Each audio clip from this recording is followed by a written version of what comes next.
Alright, what is up, Yum Sizzlers? Today we're going to be making some black bean burgers. This is a great recipe, super easy. Any veggies you got laying around, perfect for COVID-19 quarantine here.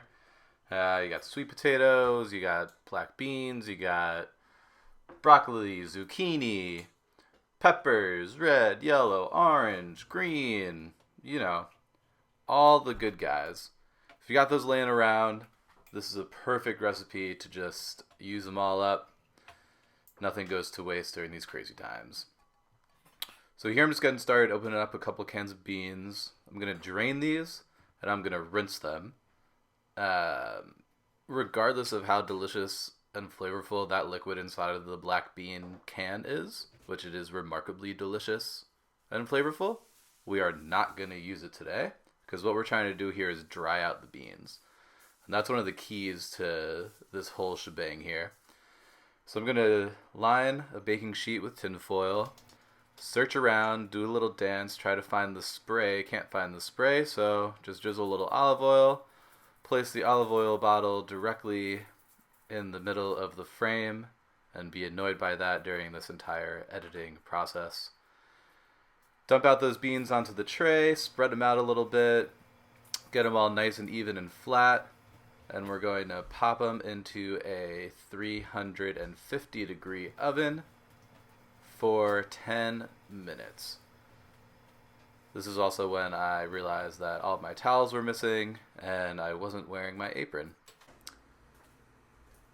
Alright, next up we're going to get started on our veggies while the oven is preheating. So I've got a red onion here. I would use a yellow onion or a white onion usually, but I don't have any of those laying around and I'm not going to make any extra trips to the store right now. So just dicing this thing up, kind of a small-ish dice, but it's really up to you. If you like big old chunks of onion in your burgers, then dealer's choice. Going for a little bit of a small dice here, going to toss them in a bowl, and then I'm also going to work on this poblano pepper. You could char this if you want to. That would give a little bit of a smoky flavor, get that char on there, kind of more of a traditional poblano thing to do. But I am not going to do that today because life is short, and regardless of how much time I have to dilly-dally right now, I want to go sit outside in the sunshine. So, just dicing up this poblano pepper, kind of same size. Alright, and here I'm grabbing an optional ingredient, but something that adds a bunch of flavor. So these are some dried peppers. You see them in your supermarket. They're usually on the end. They're kind of hiding. They're with like the bulk spices, but here I have a guajillo pepper and I have a California pepper. And usually what you're told to do in the recipes is rehydrate these bad boys and then put them with some hot water or steam them and try to peel the skin off and get all the seeds out, and it's a whole process and it's really annoying and I hate doing it. So I'm not going to do it, and all I'm going to do is just cut them open with some scissors, get the seeds out, and then chop them up into little pieces. I got my skillet back there, a little cast iron action, but whatever you have will work. Just some nice thick bottom, kind of 12-inch, 10-inch pan. All we're doing is sauteing the onion and the peppers until they're a little bit soft and they'll blend better into the burger. So scissors work best for these peppers. That was a lesson I learned a little while ago and apparently still haven't learned, as you'll see here in a minute. These things are super dry and super hard. Alright, so I'm going to de-seed these and stick them in with all the veggies. They'll get a little bit softer throughout the process here, so they'll soften a little bit up when we cook them. Saute them with the other veggies. They'll soften a little bit in the fridge when we rest the burgers, and then they'll also soften a little bit when we cook the burgers. So don't worry too much. This is the point when I realized don't use a knife, keep using scissors. Regardless of how sharp your knife is, that won't work. And here we go, tossing these veggies into that hot skillet. A little drizzle of olive oil, maybe a tablespoon or so. We're going to get those in there, and what we're looking for is to soften them up so that we don't really have any crunch left in them. The poblano is going to add a little bit of sweetness, a little bit of smokiness. It's like a naturally delicious flavor. That onion is going to add a little bit of bite and sweetness as the sugars start to cook out of it over time. We are going to add in some scallions later that aren't going to be cooked, so that's where we'll get our little bit of onion kick in there. So don't worry too much. What we're looking for is soft veggies here that will fold in and pulse nicely with the black beans and not interrupt their texture too much. So I'm going to hit those with some salt and pepper. I'm going to add those dried chilies in there. We're going to cook those on medium heat for about 10 minutes or so, stirring every once in a while just to make sure that everything is playing nicely and we're not losing any flavor on the bottom of that pan. If things start to brown and really get darker, then turn your heat down a little bit since we're really looking to sweat these more so than char them. Alright, now I'm going to start dealing with the cheese. This is an optional flavor, as most flavors in this are, but what I got here is some Yancey's Fancy Buffalo. I am heavily contemplating how much cheese to use because that is one of the major problems in my life is how much cheese to use. So this is a cheddar-based cheese, I think. It kind of has the texture of a processed cheese, but use whatever you want. If you want to just use some shreds, you can put that in the mix. If you have a big block of cheddar or a big block of Monterey Jack, do whatever you want. You could also forego this and just melt some cheese on top when you're cooking them at the end of the cooking process. I like to leave it in there. I think it kind of adds a nice joie de vivre. I don't actually know what that means, but here we go. Just slicing it up into probably 1 centimeter cubes. I probably could have gone a little bit smaller, but that's really dealer's choice. I like those chunks. This was a little bit modeled after those burgers that you see in the grocery store with those big chunks of cheddar and jalapeno in them. So that's what I'm going for here. And I'm just going to use this time to clean up a little bit, clean up my workstation, give those veggies a little bit of a stir, make sure that they're not browning too much. That first 10 minutes for the black beans is going to be coming to an end in a second, so we'll check on those in a minute. And we're really cruising along here. Not too many steps left before we stick these in the fridge for a while and just have them marinate in their own goodness. Taking a little sip of some iced coffee. This is what cooking's really about, huh? Staying calm, cool, relaxed. Realizing that you gotta go get a new bottle of whiskey because you finished the old one. And highly recommend this guy, the Monkey Shoulder. Delicious, not too expensive, does the trick. And I'm just gonna check on the black beans now that 10 minutes is up. Give them a little poke around. You don't really need to flip them over, but you might want to just zhuzh them a little bit to make sure they're not sticking. You see all that steam coming off, and that's exactly what we're looking for. If you don't dry out these beans, then you get this real mush of a black bean burger. And while that is one of the characteristics of the black bean burger, that's great, we don't really want that in ours today. So I'm going to stick those back in the oven for 5 more minutes. And I'm going to turn the heat off of my veggies here. They're looking nice and soft and ready to go. We got some good hip gun action there, and then we're going to check out our scallions, which aren't looking so hot. We're in the middle of the coronavirus, so I'm only going shopping once a week, or trying to. And these have been sitting around for 5 or 6 days or so, so some of those outer leaves got a little dry, but that's an easy problem to solve. So all you got to do is just peel off some of the outer layers of these things. They come off super easy, super quick, and what you got left is just a really great moist, delicious scallion. I'm going to chop off their heads and then play with my food a little bit. And remark in my head right now about how good I look chopping scallions in high speed. Boom, boom, boom, boom, boom. Chop, chop, chop, chop, chop, chop, chop. I am Jacques Pepin. No, I'm not. But we can all dream. So just chopping up these scallions.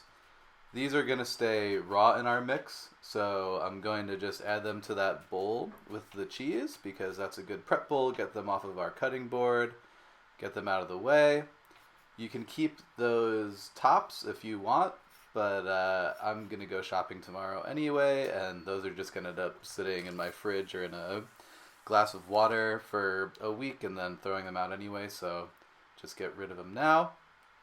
All right. So it looks like my beans are done here.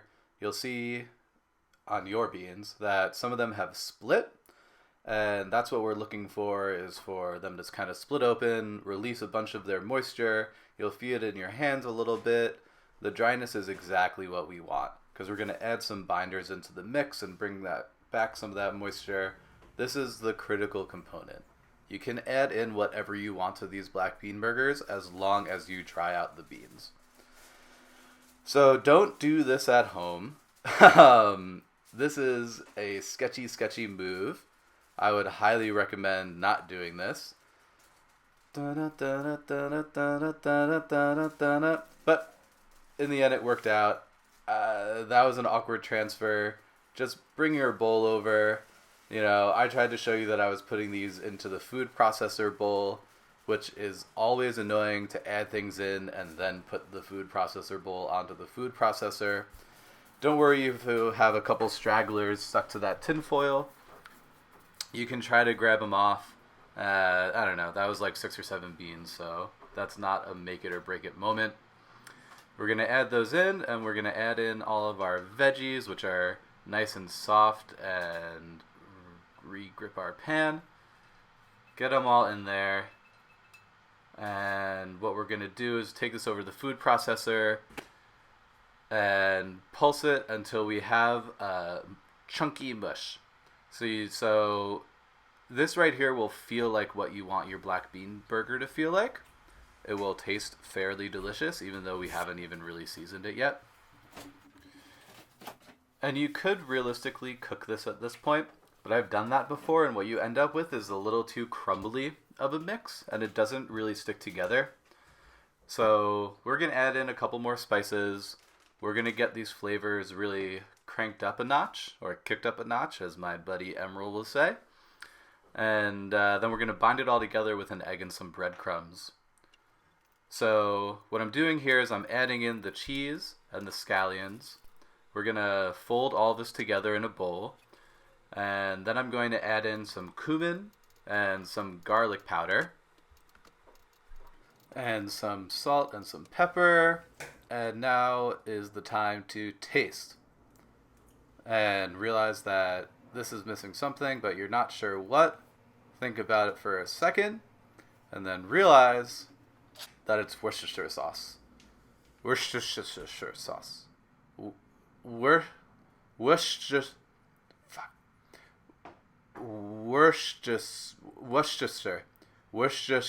What, you know what I'm saying. Worcestershire sauce. A little zing, a little tang, a little beefiness.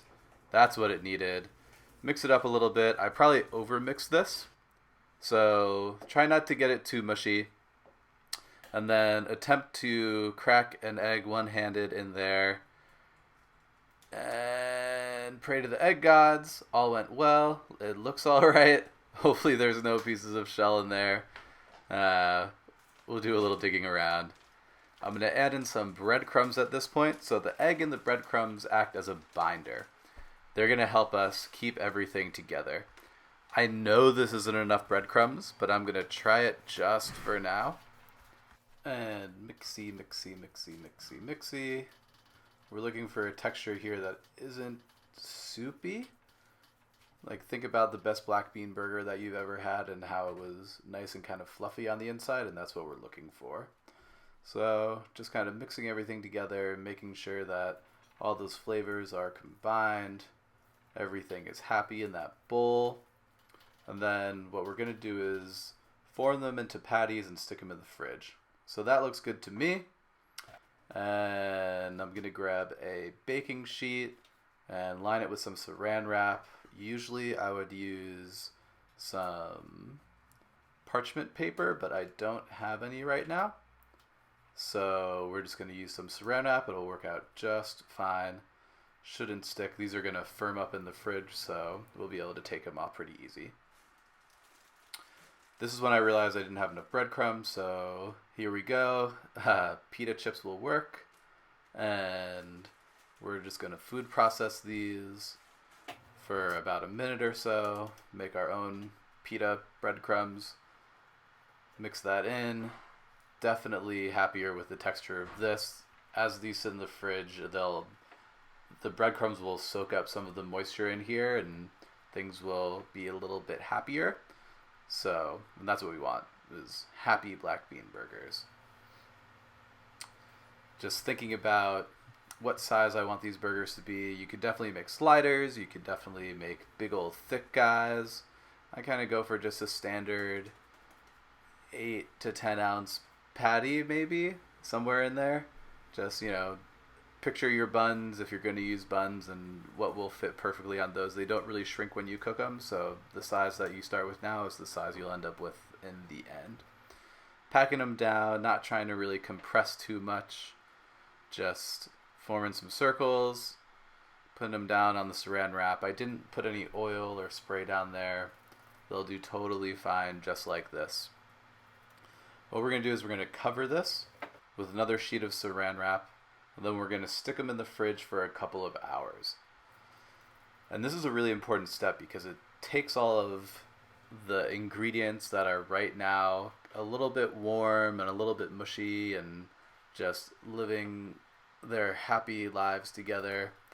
They're all going to firm up in there, and that's important. So you could freeze these right now. That's something that you could do, but we're not going to do that. I'm going to cook all these up because I'm going to be hungry later. Give your hands a wash. No one wants black bean gunk all over their hands. Get that bowl out of the way so you guys can see what I'm doing. And here we go with that second layer of saran wrap. Again, no spray needed. This will come right off later. Do the classic saran wrap struggle.